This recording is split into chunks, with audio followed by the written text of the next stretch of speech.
In our conclusion, I would talk about language and words. As I said, they are the last two chapters of my new book, The Possibility Principle.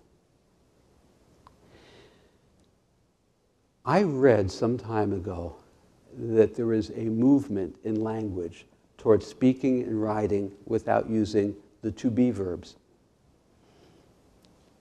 The to-be verbs, be, was, is, am, speak of a fixed, concrete, unchanging world. Our thoughts are comprised by words. So if I say I am, that's fixed. If I say you are, there's no change. He is, nothing changing. This is pivotal. Our words are rooted in Newton's inert, unchanging universe. So the movement, the suggestion of speaking without the to-be verbs, was called E-prime language.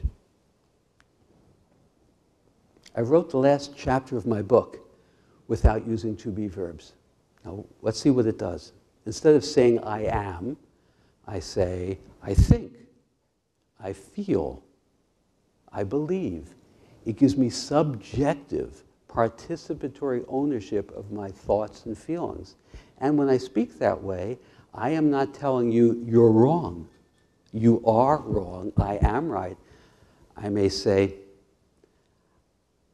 my thoughts don't agree with what I'm hearing.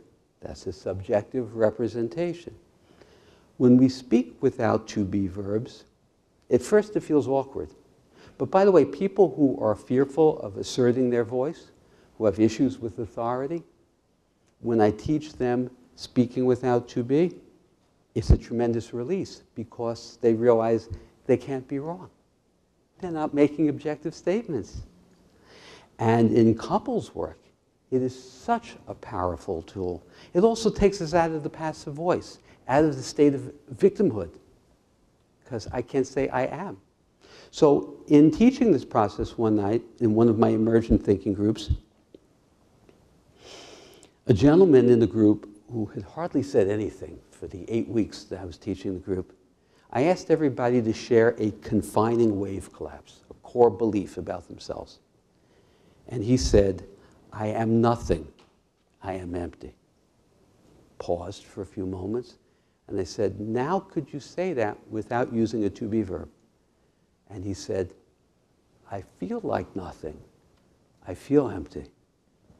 And his face lightened, because that's changeable. He may always have felt that way, but it's still changeable.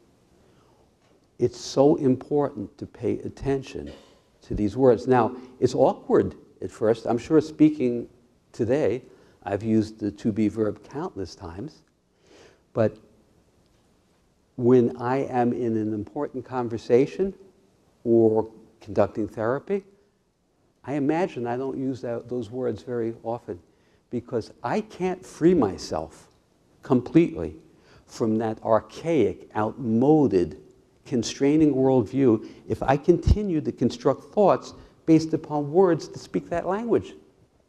Indigenous tribes often, indigenous people often don't have to-be verbs in their language. Their language is all about movement, flow, subjective ownership.